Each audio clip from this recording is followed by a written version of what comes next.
right before you came in, I listened to a record that I hadn't heard before, and it's you with Paul Bley, and it's new to me. I haven't heard this, and Wow.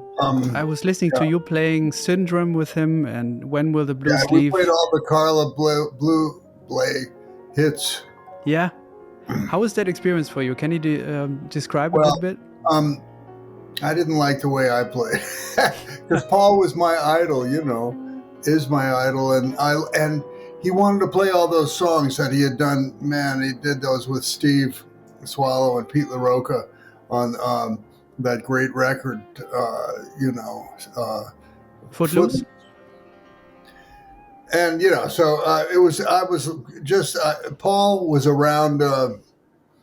He had a studio in the same building that I lived in, which had all these rehearsal studios, Westbeth, in New York City, and so I got to know him there over the years. And then he asked me to make the record, so I did. It was live, and Yeah. he got a few multi-night engagement at a club called Lush Life. He got Swallow and Barry Altschul, and I just wish I could do it again. Yeah. But Paul was so fantastic. But I wasn't. I actually was really not ready for how he played. And Why? What do you think? I was just not ready. It was very interactive, and I kind of didn't know what to do. And I feel like I know what to do more now. I listened to it and I really loved it. I loved the energy and the openness, the freshness. Yeah, maybe I'm listening too hard, but yeah, it was great. I mean, Paul, and Steve and Barry, perfect rhythm section for that. Now, I mean, they knew how. Yeah, to Did play you guys that rehearse? way. No, That was just a not gig, at and all. he brought the tunes. Well, you know what? He told me what we were going to play because I had been telling him probably at that point for a couple of years how that was like my favorite record, Yeah. Footloose, and I just wore it out. And then he actually said to me, "I tried to get LaRocca for you, but I couldn't."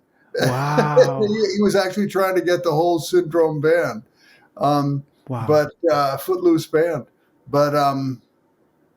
Anyway, but Barry was fantastic because they had played together for so long and all.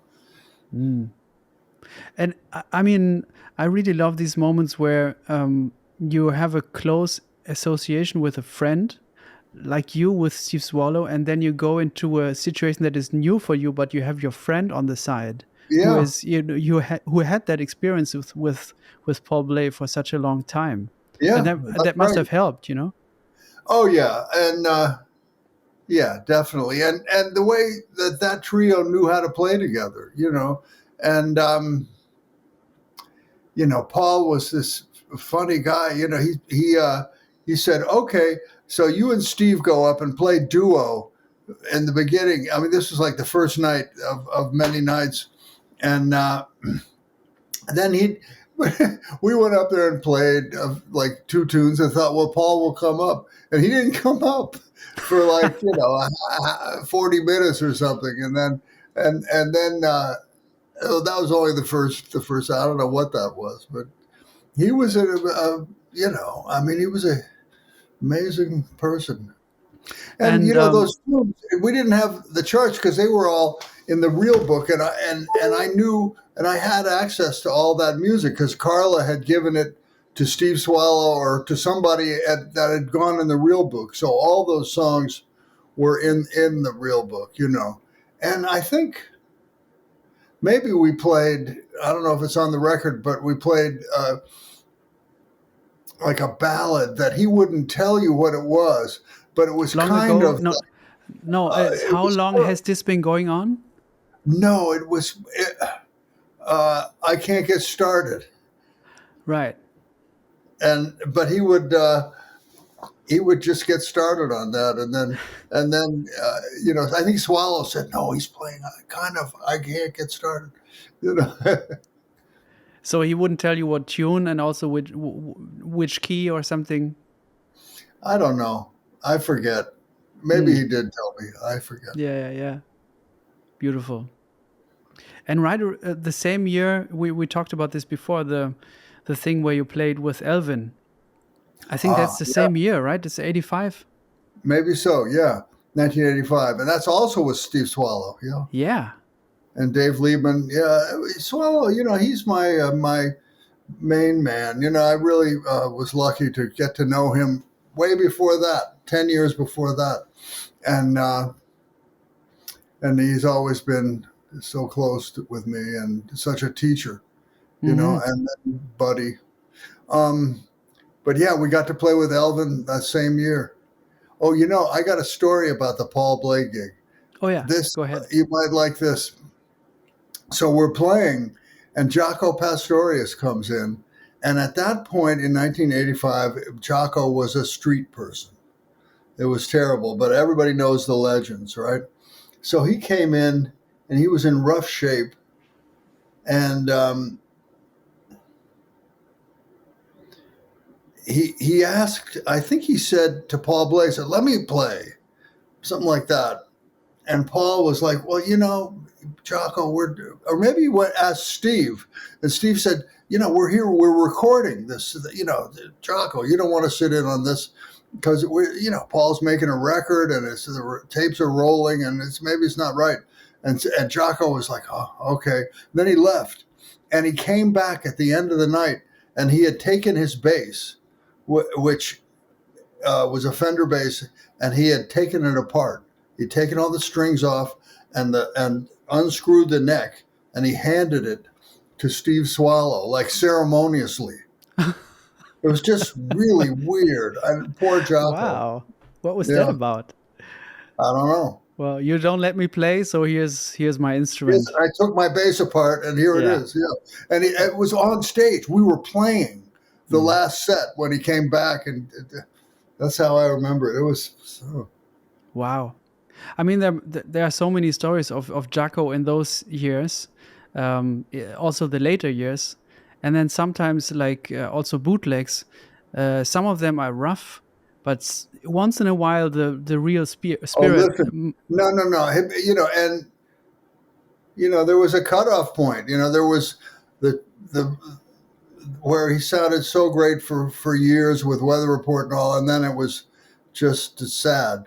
But no, he was the greatest. Mm, I thought, at that kind of funk and jazz. I mean, he was amazing. mm. But did you know? Did you witness some of those moments where he later sat in with people, where you thought, "Oh, it's lighting up again a little bit." Well, yeah, sure. I mean, I forget what year it was, but I played with him one or two songs on this instructional video, and it's Yeah, I on saw that. YouTube. Yeah. So that was, I mean, he was in great shape there, even though he was not in great shape probably. But just that particular moment, it was all there. And there were a lot of other moments like that. We used to play at this club with Mike Stern, 55 Grand Street, and he would come in and just start playing. And it depended on, what kind of substance he had, the amount. And if it was right, he was still great. But then if it was wrong, he would go into Mustang Sally and he would start singing and dancing. And it was not Wow. right. Yeah, a Wow. sad thing. Commentary on combination of mental illness and drug abuse. Mm-hmm. Yeah, yeah, yeah. Yeah, But for that video instruction, did you guys rehearse, or was it yeah. just a? No, again, but this was it was the chicken, and I think Yeah. I knew.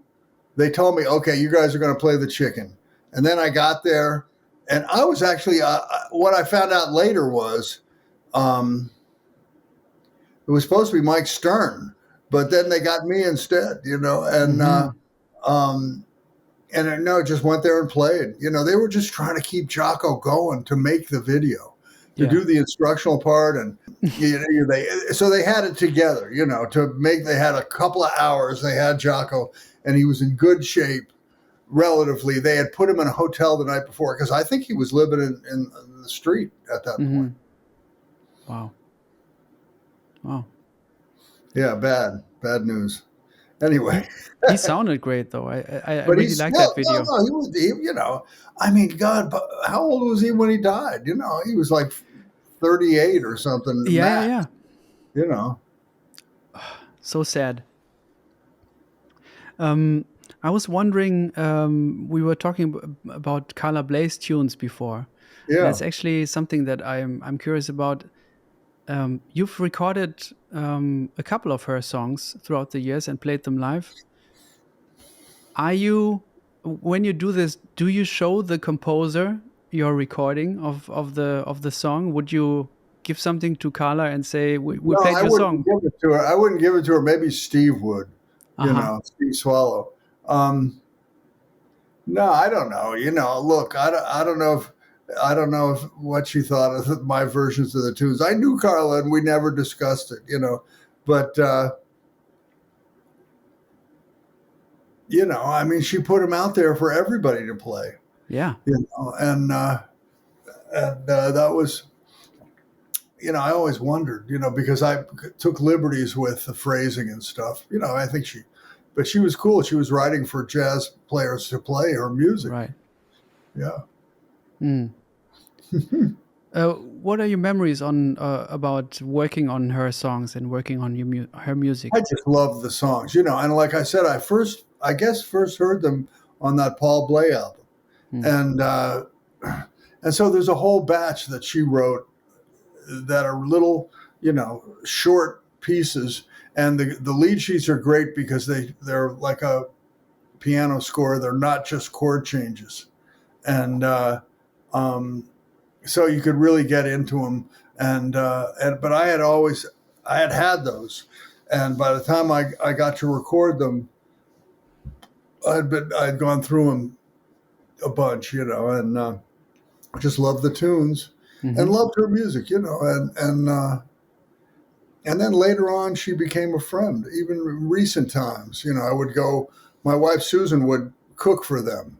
Oh, beautiful. We would bring up Susan would cook just so much food, and we bring it up in freezer bags, so that Steve didn't have to cook because he was taking care of her for Yeah. 3 years nonstop. That's all he did, and she needed help, But rather than have somebody else do it, Steve did it. Beautiful. So we tried to help out. Susan helped out that way. Susan cooked for them. I just went up and hung out, and then we got to hang out with Carla towards the end, the last couple of years, and that was really nice. Mm. But of course, I'd known her for years. I knew her long before Steve. Not long, but before Steve and she were an item. When Steve was just the bass player in her band. Mm-hmm. I read about you and Steve. I think in the liner notes of the trio En Route album, Yeah, where you wrote like, "Hopefully we sound like one big guitar," yeah. and Well, I love this expression because I think it really describes how well, you guys sound together. To me, thank you. But Steve plays bass guitar with a pick, with a plectrum, so it blends with guitar up on top, and yeah, when we're playing the tunes, wouldn't it be? It'd be like I was a piano player if I could be both me and Steve at the same time. mm-hmm. Yeah. Really beautiful. Are you guys gonna work again soon? I hope so. Yeah, I hope so. Here we go. go ahead. Look at this guitar. It's metal. I think it just works on. I think Yeah. that's the same as the piano voicings. Yeah.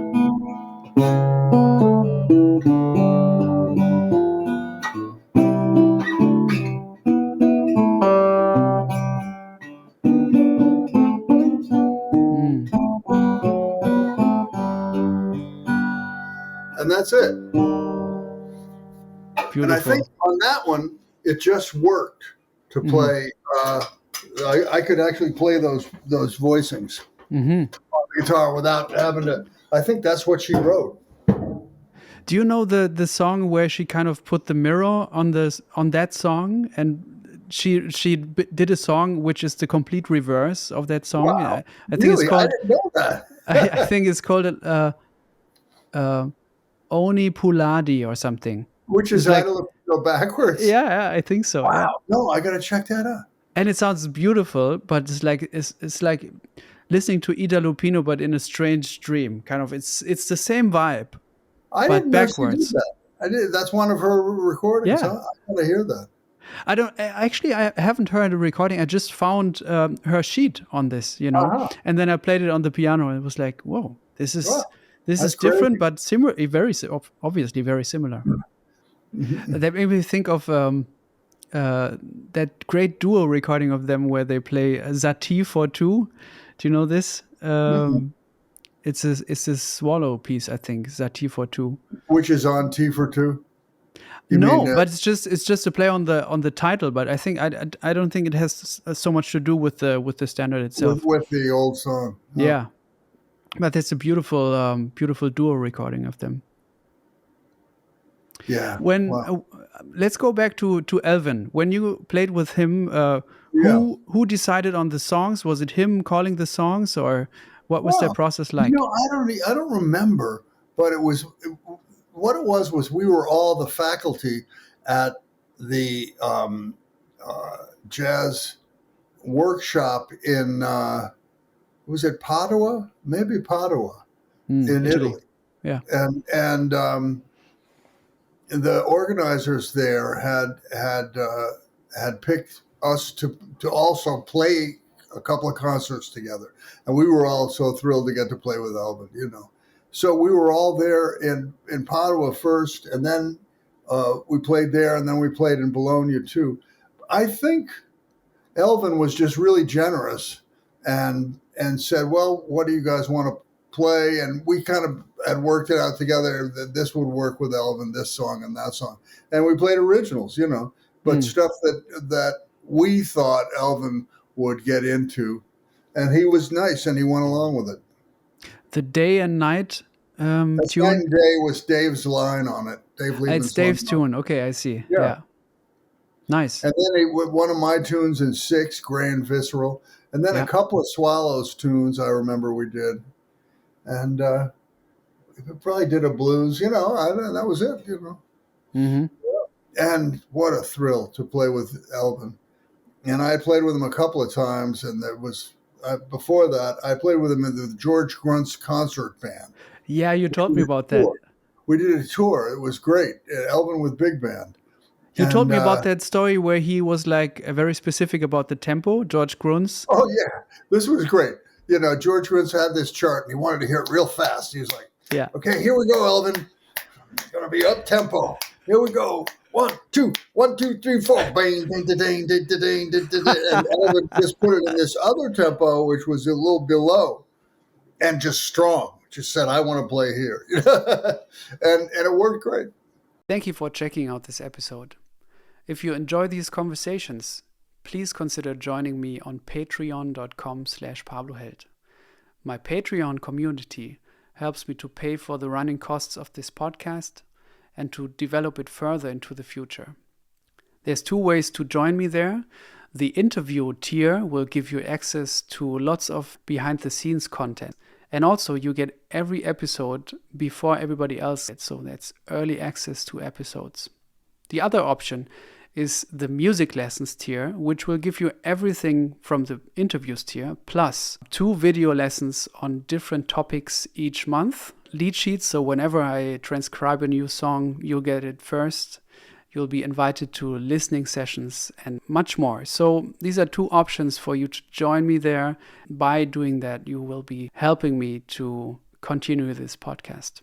So thank you, and let's get back to the episode. Recently, I saw a movie about Jakob Bro, the guitar player, and there was Joe Lovano in it, and he said some very nice things in an interview. And one of the things that stuck with me was where he said, like, okay, if you play with Hank Jones, you kind of play with Lester Young in a way. You kind of play with that history. You have that sound. His history's there. You're linked. Yeah. So I was wondering what you think of that in terms of, there's Elvin, and you played with Billy Higgins, you played with Miles, Do Well, you ever I think of think, that? well, and also we learn to play from listening to those guys on record, you know.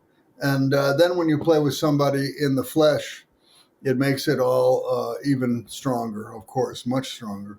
But with Billy Higgins and Elvin Jones, I didn't get to play with them that much, you know. A few times, and it was fantastic. But with Miles Davis, you know, I got to play with him for 2 years or 3 years, and all his gigs. You know, I was his man there for a minute, and that rubs off. Not only listening to records, but you know, we just, you know, when we fall in love with the way somebody plays, you really, we think about it all the time, and whether you know them or not. And then if you get lucky enough to get to meet somebody, and you don't end up hating them after. But with Miles, it was great, man. I loved him, and loved getting to check him out in depth. And I think Joe's right that that we pass on jazz music. Like that's one of the great things about jazz music, right? Is we all get our little vocabularies, and the vocabulary is coming from our experience, from the people that we love and those people that we played with. That's who we really cop from. You know, that goes in even stronger than the stuff you work out from records. And I guess, yeah. I need your advice on something. Yes, I'm with Pablo. You know I'm here for you for advice. Okay, what's up? So I've noticed on your records throughout all of your career, oftentimes there are popping up tunes from the the bebop era. You know, I feel like that's something that you're really working on, or that is often on your mind. I And know. you know, in my worst moments on stage, when I play this music, I feel torn between wanting to do it right, the correct Yeah, way, yeah, you know, to play the language, to play language in authentic, you know, uh, and the other spectrum of I just want to play it like I hear it, and want to do something new. That's my worst moments, like being torn between those two, you know. yeah. um but with you, I hear you're dealing with this music, and you're dealing with the language and the vocabulary and everything else, but you're making it your own. And I'm wondering, like, how did you when did you first maybe notice that you became more comfortable with that material and with that whole world? Well, I don't know if I've made it my own, but it is my own. But I don't know if it's the real shit or anything. I really don't. You know, I mean, I just have Charlie Parker records like everybody else, and and try to learn the tunes because I love it. That's why. Yeah. Because I freaking love Charlie Parker, and and I'm sure that you know some guys would say I've got it wrong or whatever, you know, some bebop purists, who cares? Hmm. Because I can never have it right. You know, you could never, um, I don't know. I don't worry too much about doing it right, Yeah.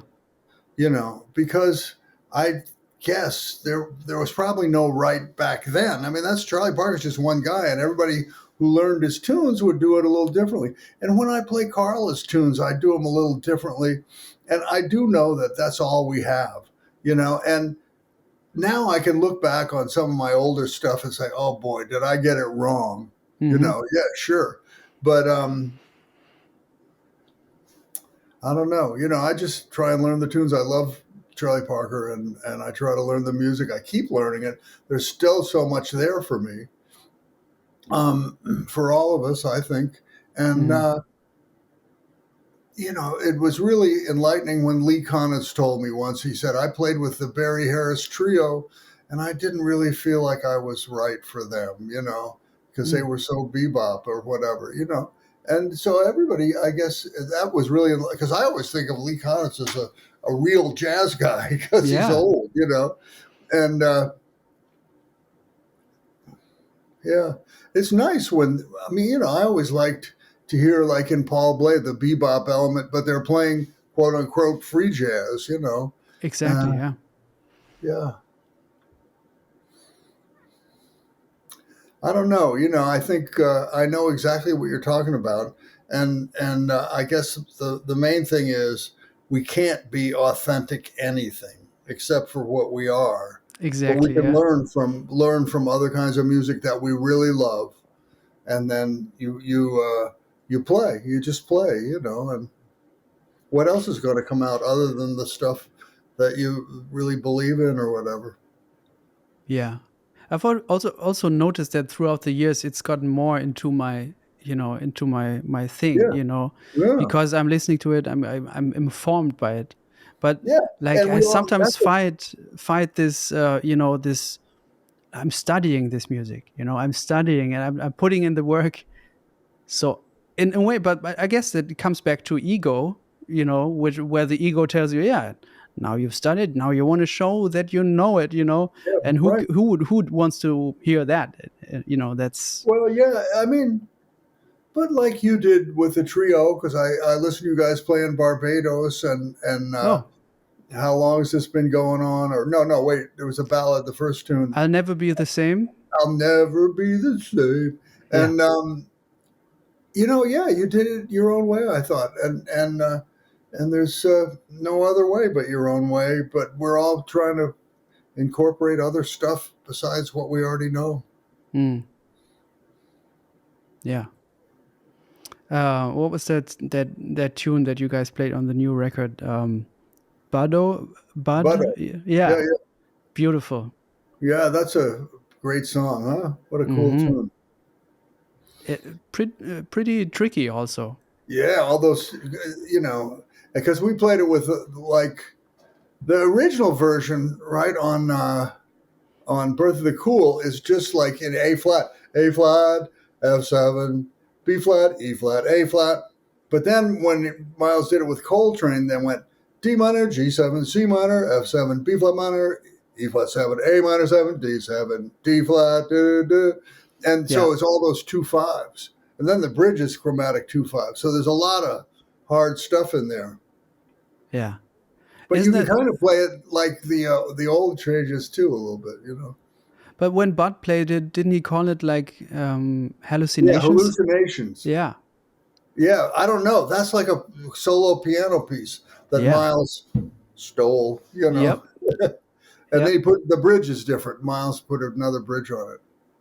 It's so weird. I mean, it's so cool that how original ideas grow, but then other people put stuff into it, and then Yeah. decades later we all think of it as being that tune, but like Round Midnight also grew through lots of people who contributed to that piece in a way, Wow. right? Yeah, yeah. I don't know how the you know, I read somebody on one of the jazz blogs I thought was really interesting, said they thought here when I get this right.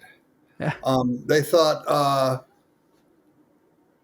there's that Miles went in the studio. There are these tunes that other people wrote that he recorded. That he said he wrote, and but in the early days, they would be recording for these independent labels who only yeah, wanted you to do original music because then they didn't have to pay the publishing to those artists who were also the authors.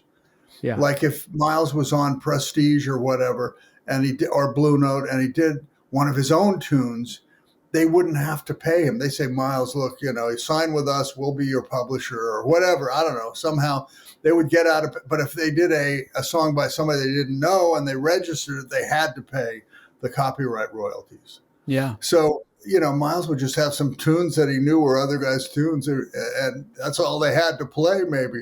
And he'd say, "Oh, I wrote that," And I yeah, think, I think those guys maybe they never thought it would be an issue because it would be just jazz records that were going to be, nobody would notice. I really yeah, think that exactly. Yeah, might be the case more than we think. And then Miles, whatever else, he just did whatever he wanted. But Were there some? I mean, you had a lot of ideas that Miles took and had Gil Evans, Yeah, transcribe them yeah, and stuff. yeah, yeah. But And I think you got some credit, didn't you? yeah, no, I got For, credit. Yeah, good, good. and but the way I got credit was strange. Um, so I went to. I think I told you the story, and I'm sure I've told you. It might be on I the th- other video. I think so. Yeah. Hmm. Yeah. So then I already said it, but basically we're at the recording session, and I'm looking at, and the Gil had written out the tune, and Gil went up to me and he goes, "John, that's the solo you took over at Miles's house the other day." And Miles said, "Oh, Gil, shut up. You'll get a big head. It's great. I You'll think get this quote I haven't heard yet from you, so Yeah, it's yeah, good no, to that's have. what Yeah, happened. I mean, I yeah, went to Miles's house. Gil had some changes, or yeah. Miles had some changes. Miles had the changes. Gil had a bass line, and they were playing it. And they said, "Here, improvise over that. Gil, tape that." And they taped it. And then the next day in the studio, there was this written out thing. And that's when Gil said, "That's your solo." Wow. Did you ever record in that famous Columbia old Yeah, church well, studio? um, no, it was the other Columbia, 52nd Street. It wasn't the 34th Street, the famous one. Hmm. Then that was still in use, I think, and maybe I don't think I was ever there. Hmm. No, there was another place I think it was on 50th or 52nd Street that they started to use maybe in the 80s or Yeah, I think it was torn down and something else was put there or something. yeah, It was yeah. so That I great, did. like when we already texted each other about Duke. I was listening to all those 50s recordings recently, especially such Sweet Thunder. Oh yeah, And yeah, it's all in the same studio, like Kind of Blue and, yeah. Nefertiti. It's all in the same Same studio. room. Sounded great in there. Hmm. And Bill Stewart, our drummer friend, is really just so aware of studio sounds. And it turns out, drums. It's about the room more than guitar and piano, which are close mic'd. Hmm. Um, yeah, and he Bill approved of the Columbia studio. Oh, yeah. It sounds so great. Like when we were both checking out that record, that Duke record, Yeah. I'm curious what you thought of it and what you learned from it. And Well, I don't. I just loved it. Such Sweet Thunder, and I got to go back and check it out some more. It just the first thing that struck me was that it sounded, um, and this is probably wrong, but it sounded like Gil Evans to me, and hmm. and Gil's writing. And then they always say that Gil was an extension of Duke, which I know. It just somehow Such Sweet Thunder even just sounded closer. The I two of them.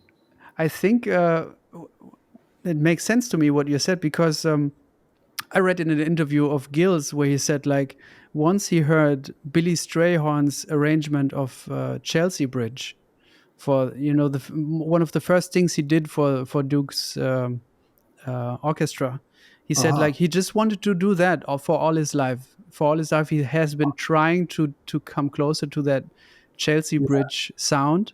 Yeah. And I think for some of the most of the suites, like the Such Sweet Thunder suite, Billy Strayhorn was heavily involved in Yeah. that. Yeah. So maybe that's the link also. Maybe so. What year do you think Chelsea Bridge was? I think that's beginning of the 40s, so like Because that's 42 or when something. that would have been maybe just exactly the time that Gil was with Claude Thornhill. Hmm. Before Birth of the Cool or any of that. Yeah, The Claude Thornhill stuff that Gil arranged. yeah.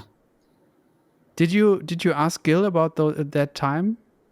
I knew Gil during the Miles time, and we had really nice conversations because he lived in the same building in this place called Westbeth. And so I got to know him, and I wish I had known more about Gil's music and about Duke Ellington because, you know, I would just ask Gil questions about stuff. Yeah, one of my fondest memories is hanging out with Gil and some of the guys in Gil's band, and it was on a tour when Miles's band and Gil's band were playing opposite each other, and a fan had given Gil a cassette of Louis Armstrong from the 30s, like Louis Armstrong classic things, but from the 30s, big band stuff.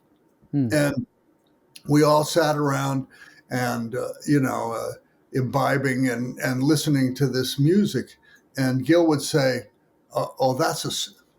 that A section is a stock arrangement. And then that's something else at the B section. Because Gil knew these stock arrangements so well from being on, playing dance band jobs that he could tell, that this Louis Armstrong thing was a doctored stock arrangement. I couldn't believe that, And Gil also said that when he was a young guy, he would go in the record stores and look at the albums, look at the records. They weren't albums, and they were, 78s. And you could look at the grooves and see if there was an instrumental solo. So he would look at like singer records, but, by black singers and look, and he could tell if there was an instrumental solo. And then you were allowed to listen to it, and he would put it on the solo. And maybe it's Louis Armstrong. And but he found some Louis Armstrong stuff that way, which that's just wow. That's incredible. From another world, that's for sure. But he knew all the Louis Armstrong music so well from that cassette, and then that was great. Speaking of cassettes, a lot of cassettes of you were in our car, as I told you before. In our family's car. We would listen to cassettes of your records, like "I Can See Your House from Here." Was something that we used to listen to on the way to summer vacation, or Hand Jive. Those albums, Yeah. And what is there's something about listening in the car when you have a long drive, and also that time where you listen to music in the car, where you had like 2 CDs or cassettes in the car, and you would listen to them over and over again, because those are the records that are in your car. Like, they are great, but those are the records that are in your car, and some of the others are not in your car. So I'm wondering which memories of records that were in your car on repeat do you have? Well, Pablo, I didn't have a car until I lived in the city and didn't own a car until I was about 50 or 48. Really? Yeah. I lived in New York City until, I guess my late 40s. And then I got a car and we moved to Katona up here, which was 1992. So wait a minute. No, 30 years ago. So I was in or maybe early 40s. So I didn't have a car. But but when I was a kid, we didn't listen to cassettes in cars. They didn't have cassettes. How about that? Yeah, of course. Yeah. So radio. 8 tracks, maybe. Joe Lovano will tell you about 8 tracks. He told me about the 8 track that he had with Roland Kirk.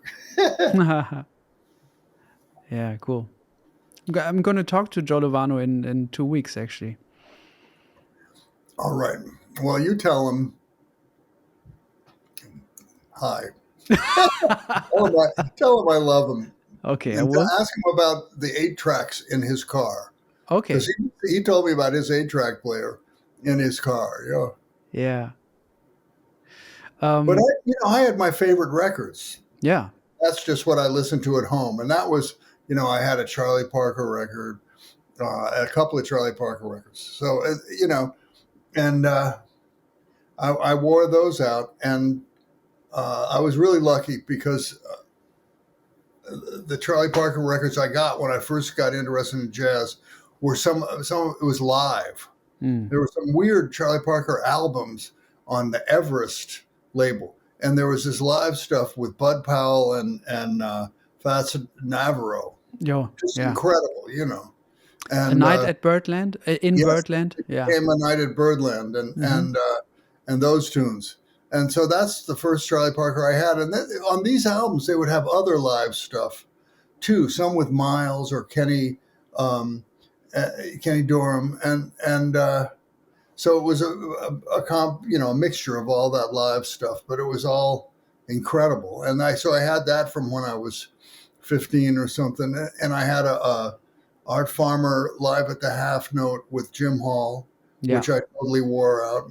Mm-hmm. I had a Pat Martino record called Strings that I just loved, because how this guy play like this? Geez, it was unbelievably articulate. And I had Wes Montgomery, which was even the most mind-blowing of all, live smoking at the Half Note with Kelly. And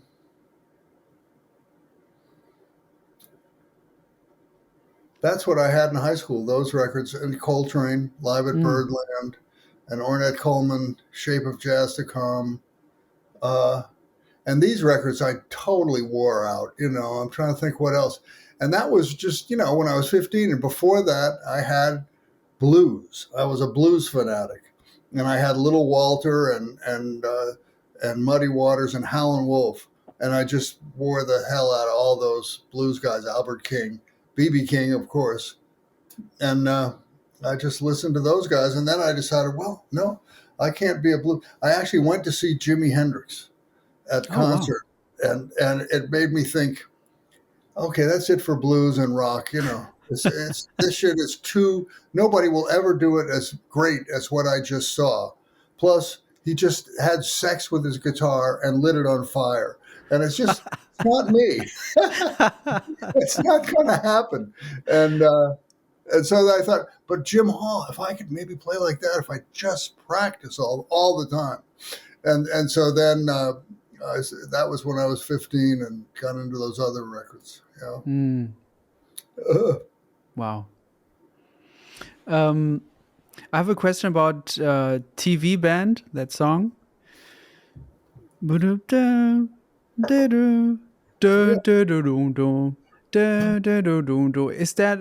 that moment? At first I heard it as a D half diminished, but I'm suspecting it's a D major of a D flat major. Yeah, that is. Maybe I went. No. That was just a minor 7 flat 5. It is half diminished. Is it? Okay. Then yeah.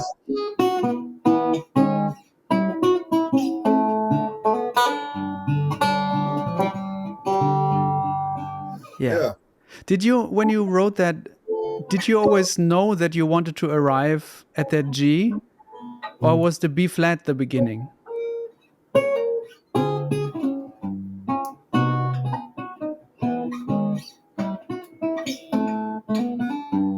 I didn't know. I don't think. I think I just, with all that stuff, I just write out different progressions, and somehow I ended up at G, and then I played that lick, which is just really, it's a guitar lick that's from the Monkees. The band,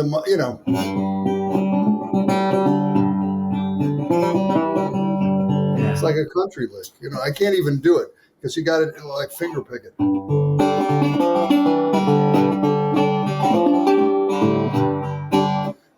But I do it with a pick, so it's. But anyway, I just ended up on that, and then that lick, and I thought that was funny. I can throw in this rock cliche from yesteryear. I met the guy who played that lick on the Monkees record. That song, it's old, but it was a big hit, and it's called "The Last Train to Clarksville." And the guitar player, this is weird. We were playing in Australia, probably in the 90s. And this guy came down to the gig. He said, I'm Louis Shelton, and I was in the Wrecking Crew, which I didn't really know about it, but he told me I knew of something about it, but I didn't know him personally, his name or anything. And he was really nice, and he just wanted to hang out. He was into jazz, and he was retired. He had done his time in L.A. making hit records, and he was a kind of a country guy, and I hope he's still around. He was really nice. Beautiful. With TV band, I really love that. Like it's moving so much. It's moving around so much. And whenever I settle somewhere, I feel like, oh, we're already on the road again to something else. Yeah, well, that's why, thank God, it has that G in there for a while. It just stays on that for a minute because it's so many chords, and I had to shed that one because the part that comes after the G is a lot of chords. Yeah. Right. Yeah. But how do you put, I mean, especially that first couple of bars, how do you put them in context with each other?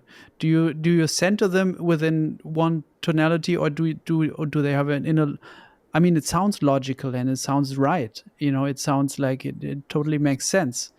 But I'm just I'm just wondering, sometimes do you sometimes analyze your own songs when you learn them? Because when Yes. we write, sometimes it's a more intuitive process, I Yes. suppose. For sure, I have to analyze them in order to be able to play on them and to Mm. improvise them. So I have to analyze them. And that tune's kind of just through those changes, which are in the key of B flat. Until it goes to that other part to B for a second, then to the key of D. Yeah. So no, I look at it that way. And as far as when I'm writing them, but I use whatever brain power I have because it's not all intuitive on my part. You know, Hmm. I wish it was, and I try to get it to sound like it's intuitive. It certainly sounds like that when you play it. It sounds like a great song, but something that in a way comes to you in the moment, and like how you phrase that melody, it sounds so fresh each time. Well, thanks. I don't know. Well, for all of us, I think it's pretty mysterious. How you just sit down, you keep doing stuff, and then all of a sudden, this one thing sounds okay. Maybe after hours of stuff that is not working.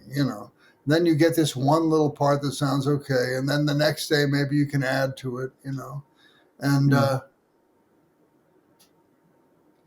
yeah, Something Pablo, it's that a strikes mystery. me. Say again, sorry. No, it's a mystery. And I think I know you're like this too. It's just something resonates with you. That you write. It's like, okay, that's good, and it's that's the intuitive part. That's where you just okay, this I will accept. Hmm.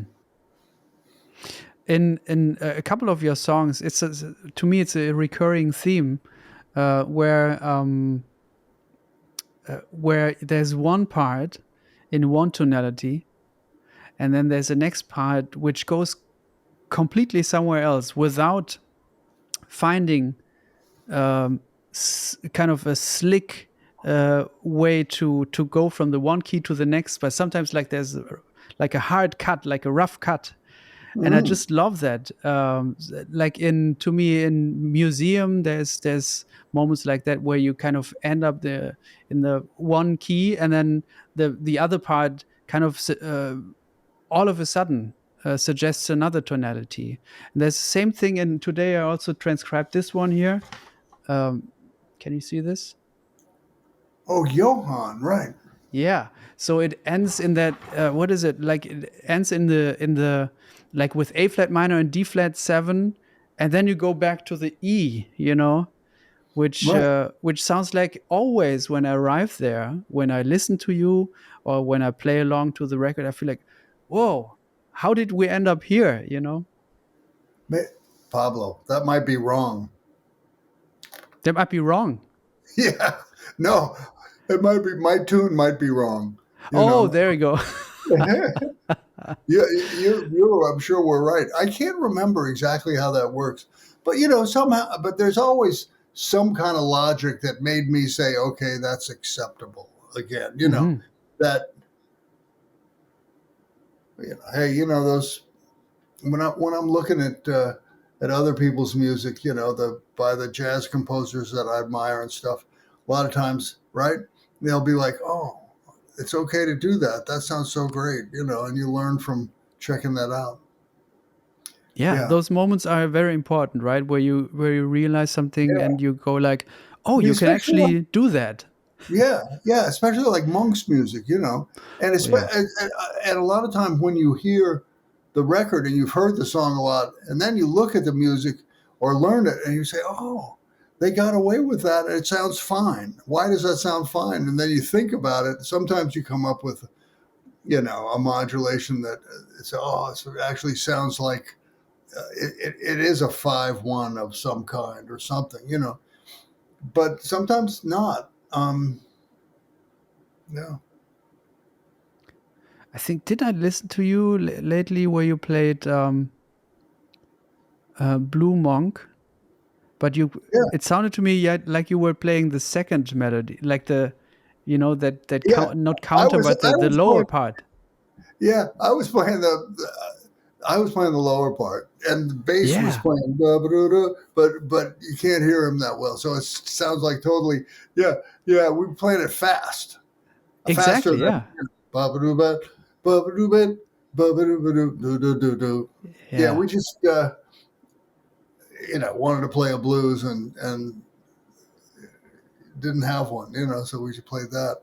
But fast is different, right? A little different from the way it's normally. yeah. It so totally sounds like a totally different piece, irgendwie, Yeah, in a when in you a play way. just when the bottom part is more more loud, because it's the guitar and the bass is actually playing the melody. Yeah, it makes it kind of what? Yeah. Hmm. Yeah. Who do you turn to for musical advice?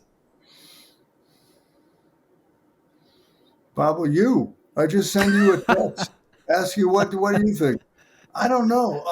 For musical advice, I listen to everybody, all the guys I play with, and whoever's around that I like their playing, and Hmm. that's who I play with, these good players, and like with Bill Stewart and Vicente Archer, and and back when I was playing with him, I'm still in touch with him with Steve Swell, and I listen to everybody, and all the good players that I get Hmm. to meet and think about what they said or whatever.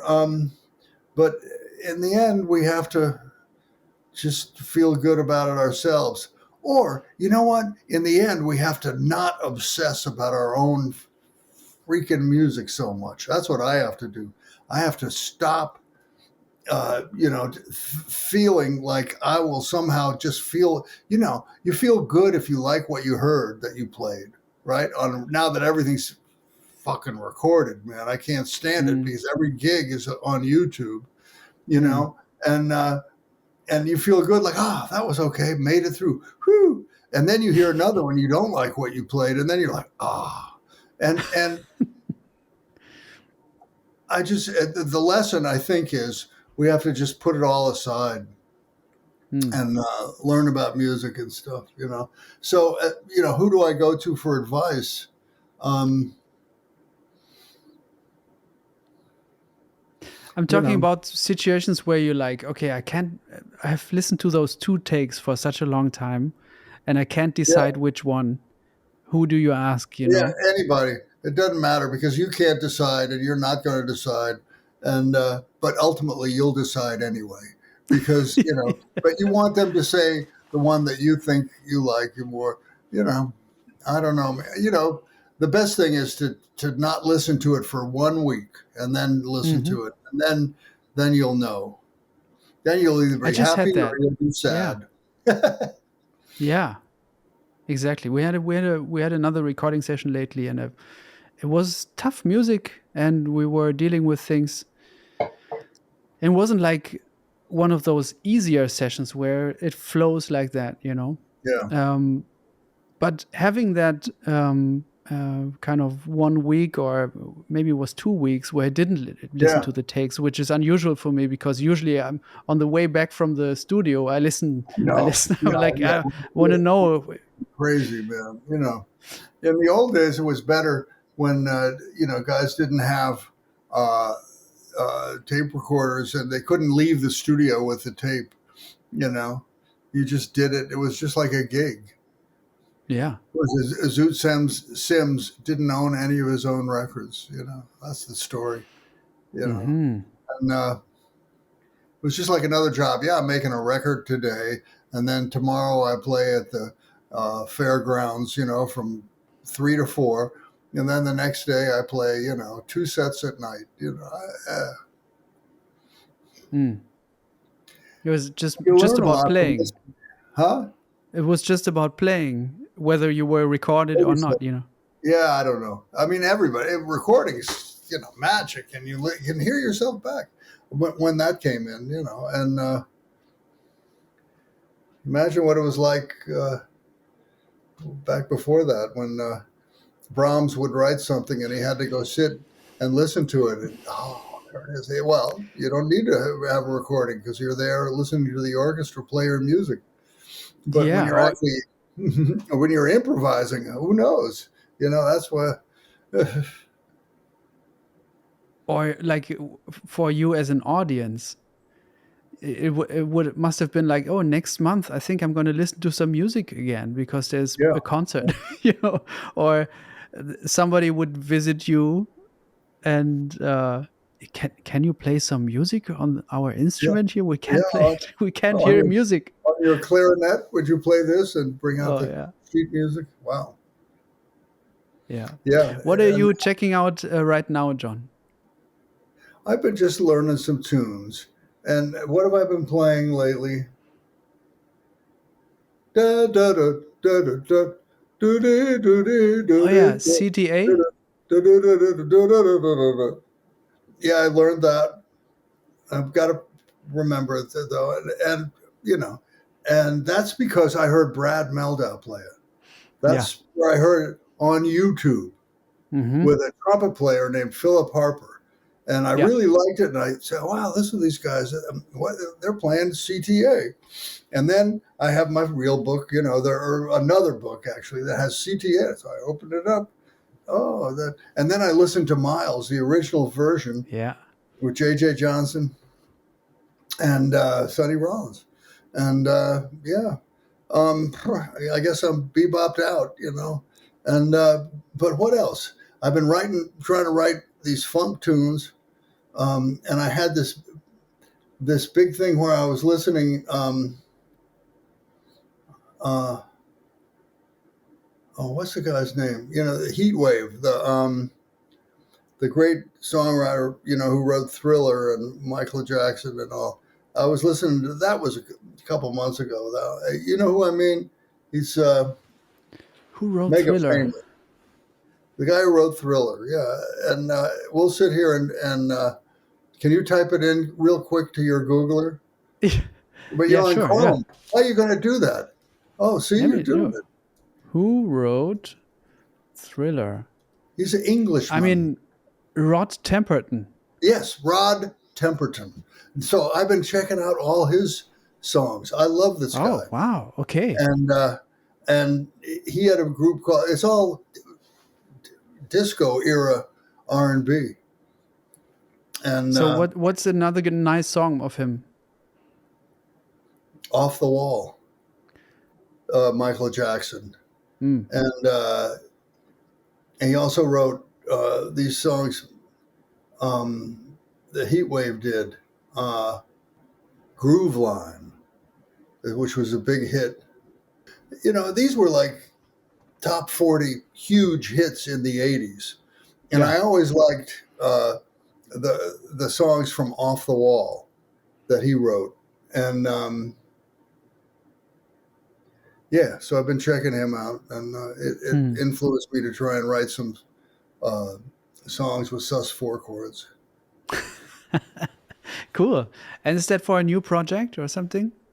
Well, it's for my existing band that's kind of more of a funky band that I call Yankee Go Home. Then we've Oh got yeah, some right. gigs.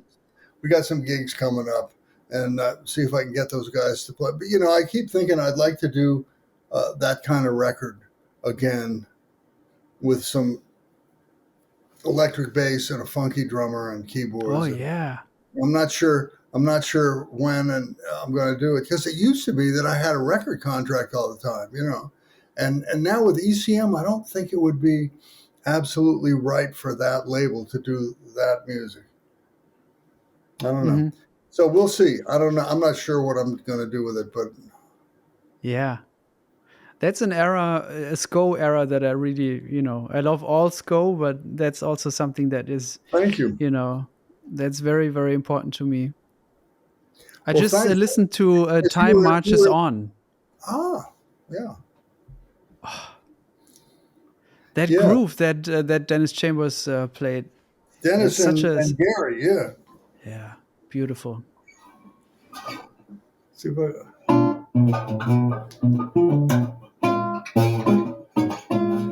Yeah.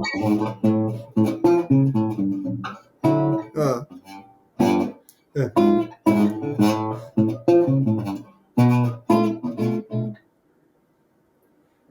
And then there's da da. Yeah. That wasn't quite right, but something like it. Yeah. Yeah.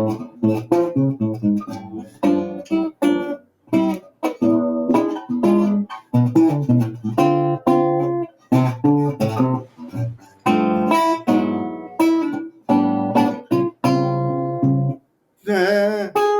I think it goes there. I'm not There sure. you go. That's another modulation that is very unexpected, Up a half step.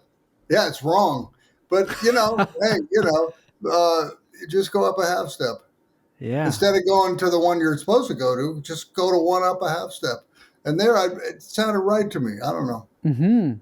Yeah, it does. Didn't you revisit? You revisited some of that material a couple of years ago. There was a quiet and loud jazz that you Yes, did. we did one concert with Dennis Chambers and Gary Granger and Jim Beard, Jim Beard. and Wow. the music was harder than we thought, and but those guys are so great, and Gary Granger. I can't say enough about this guy because he plays all by ear, and he remembered all the songs, and some of them were hard. But I remember teaching him this stuff. He's so quick because he's Hmm. just developed that. And Jim Beard, of course, is wonderful, and Dennis Chambers, the super drummer.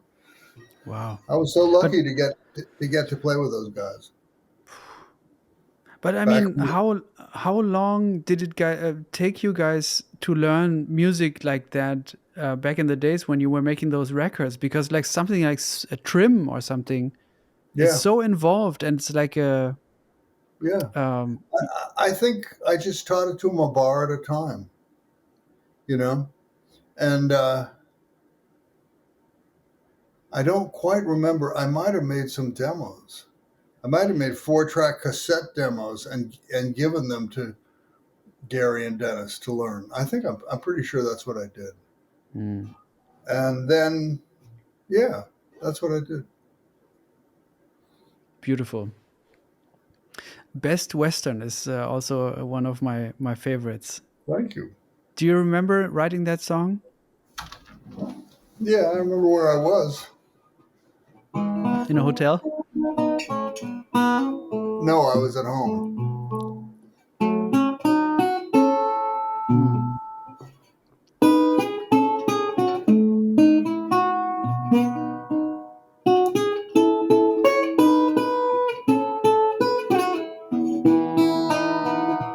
Yeah.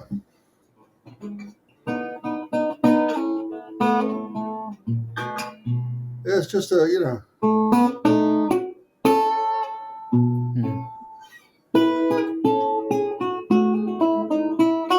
something like that. Huh?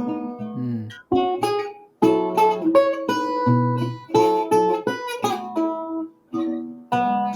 Then the bridge goes to the fork. Do, do, do.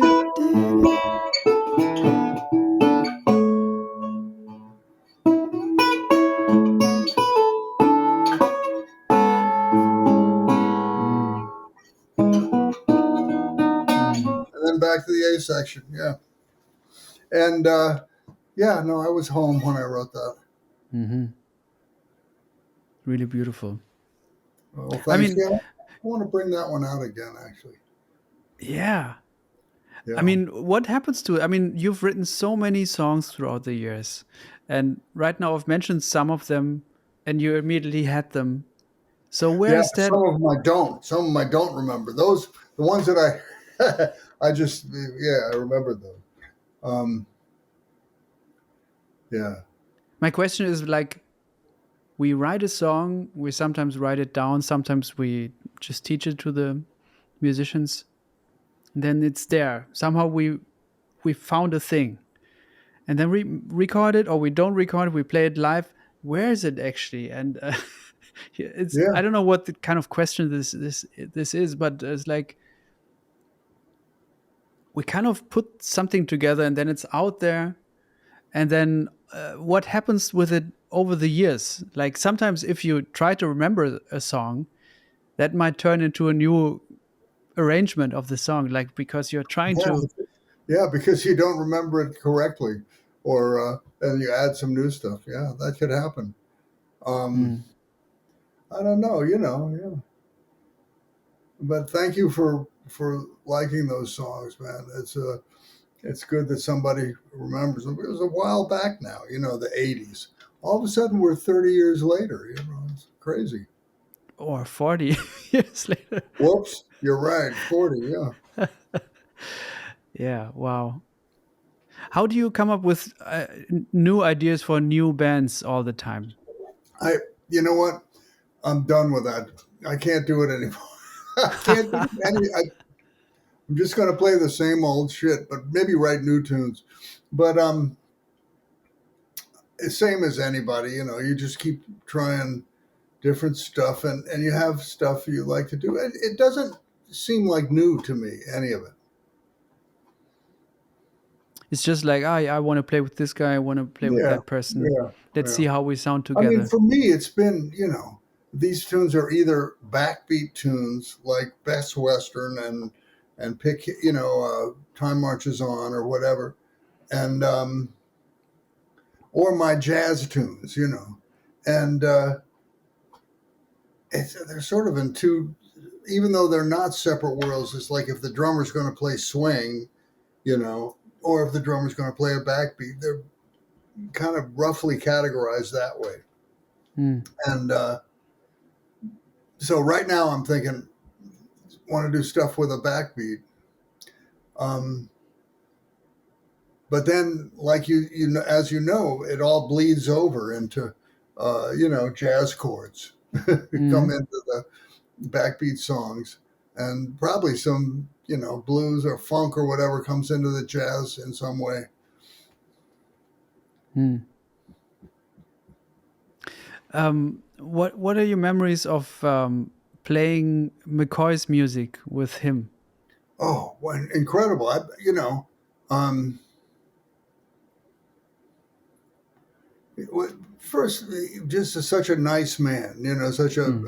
a really just loving, nice person who made it so nice to play with him. And then I remember thinking that his beat and the comping and his whole beat and everything was so there that it's just like, wow, it's just so centered, and it's just so much fun to try and play over that in that. And uh and that was, and he had stopped playing a lot of notes because he had been ill, and he and it was more, it was different, it wasn't those sheets of sound like he had played before that when I played with him, but it was just this rock solid, incredible, great feeling. And the registers, the sound that he got out of the piano, and the registers that he would play, his stuff in. Just all felt great, I mean, with the drums and the bass and everything. Hmm. And did he expect you to know his songs, or did he call Yeah, them, or? yeah. No, yeah. That's what we played were his songs. And, the few times I didn't play with him that much, but yeah, we played Blues on the Corner and Passion Dance and Ride with the whatever the wind, something with the wind, Ride with the Fly with Wind. the Wind? No, right. What Fly is it? with the Wind. I think you're right. Fly with the Wind. Mm-hmm. And Ride with the Wind is Steve Miller, I think. That's it. Mm-hmm. Ride with the Wind, or Christopher Cross. Sorry, but yeah, no, Fly with the Wind. And yeah, we were playing his songs, and so that's what we played. Mm. And he played a Duke tune. I forget which one. Yeah, in a mellow tone. Yeah, in a mellow tone. Yes. Yeah. Wow. One of my favorite moments from the new album is the very last chords, the last two chords of Somewhere. Ah, And I mean, the tune itself is, of course, great, but the way you kind of build up tension on the recording leading up to those two chords, and then you play those big voicings, but the way you play those big voicings is very soft. It kind of builds up, and then you just, to me, it sounds like that on the record. It's like you arrive at those big voicings, but play them softly. And that was such a big tension. I felt like this big tension, and it was so interesting, and so it moved me so much. I wanted to tell you that was one of the oh, highlight thank you. No, thanks. moments. I know what you mean. Yeah, because I mean, in a way, the way to end that song would be somewhere and be Yeah. huge, but it just sounded shitty on the guitar to do that. To tell you the truth, and I found if I did it softer, then it was more effective. Mm-hmm. Yeah, Yeah, but in combination with those big voicings, to me, yeah, it right. was like Yeah, push but and do it pull. soft. Yeah, Yeah. it's a great song. Yeah. Another question, then I'll let you go. I know you have other things to do. I have one more question, and it's about, in a way, it's about in the liner notes of "Country for Old Men." Mm-hmm. It's written that you kind of um, transcribed the little nuances of those country singers, Oh, the yeah, way they would interpret a melody. yeah. Well, And I can hear this in the way you play. yeah, But if we take this for granted now, this information, I sometimes struggle when I transcribe your pieces, because the way you play them is so fresh and also full of little nuances of how to, phrase a melody, that I'm yeah. sometimes struggling. Okay, did will he write things down this specifically, or is it more plainly? On my own songs, I wouldn't do that. I wrote them down specifically on the, like Hank Williams or George Jones, the way they sang them, or Dolly Parton, just because I wanted to try and get some of the little extra notes that they would put in. Yeah, And the melodies are all simple, but the great thing about simple music is you can ornament it, and there's a country way of doing it, and in blues too, and in so many kinds of music. Um, but when I write for myself, I always write stuff that yeah, it's my stuff, right? So I write the stuff that I know how to play, and it's very personal. And and I guess what we have to do, and what I know you do too, is that when we take other people's music, we do it our own way. And we might learn, you might start by trying to copy exactly what they did if you love it. And then, probably 9 out of 10 times you end up doing it a little bit your own way. Because if you have to think too much about it, it's all over, right? mm, yeah, exactly.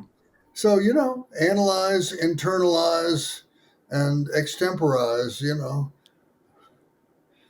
Extemporize. I'll have to look that word up. I Yeah, haven't me heard that too. one. I think I just made it up. Sounds great. I think Extemporize. well, no, it's somebody said that. But that first listen to something and analyze it, and then you internalize it, and then you have it come back out, and that's Exactly. Yeah. extemporize. But but when it comes back out, it's going to be different from what you listened to originally. Yeah. It's going to be yours. Yeah, and you have no choice. Thank you, John. Thank you, Pablo. Wow, you've talked to 850 different guys now for your thing. It's a massive trove of jazz talk. Good going. Yeah, I really enjoy it. And it's like going back to school. Yeah, well, hey, it's a great hang. That's what we do anyway, right? Is sit Hmm. around and talk about music. Exactly. I'm looking forward to seeing you again soon somewhere. Yeah, and say hi to your mom and dad for me too, and I will. also Robert and Jonas I will. I will. or Obert. It's not Robert. It's Obert. Yeah, you can say Robert or Robert. He'll take both. You're like in between. It's not Obert, but it's German. It's some other. Robert. I say Robert. Okay. Oh, you do say an R. Robert. Yeah, Yeah. I do. Give my best to Susan. Absolutely. Thanks, Pablo. Okay. Thank you. Bye bye. Ciao.